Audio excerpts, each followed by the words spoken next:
2020 était censée être une année charnière dans les relations Chine-Union européenne, accueillant une nouvelle ère de liens économiques plus étroits.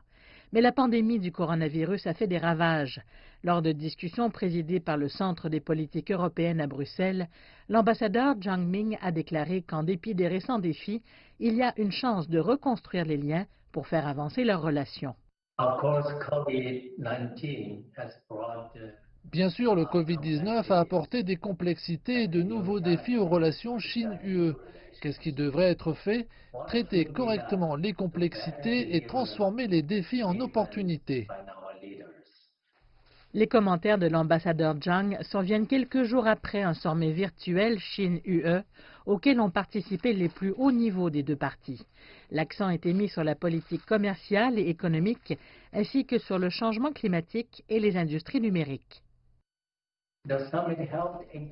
Le sommet a aidé à accroître la confiance politique. La Chine et l'UE ont clairement indiqué qu'elles étaient favorables à un engagement et à un dialogue sur la base du respect mutuel et de l'égalité, pour l'ouverture, la coopération et le multilatéralisme. Alors que les deux parties voient les avantages d'un accès accru au marché dans l'avenir, l'UE et la Chine ont convenu d'intensifier les négociations sur un accord d'investissement attendu depuis longtemps.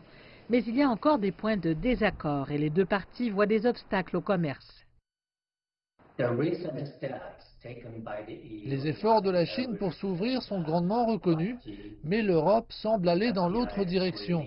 Les récentes mesures prises dans la 5G, le filtrage des investissements directs étrangers ont inquiété le gouvernement et les médias chinois.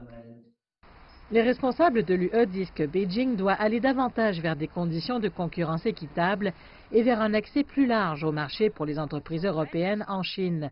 Pour l'UE, les relations avec la Chine sont l'une des priorités en matière de politique étrangère, comme indiqué mercredi dans le discours sur l'état de l'Union.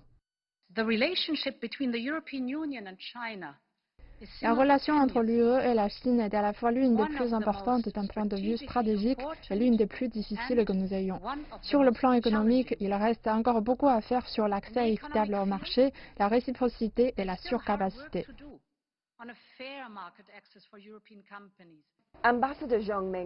Les commentaires de l'ambassadeur Zhang Ming sur le multilatéralisme et la coopération font largement écho à ce que nous entendons du côté de l'UE, mais il y a d'importantes difficultés à surmonter si l'accord d'investissement doit être signé d'ici la fin de cette année.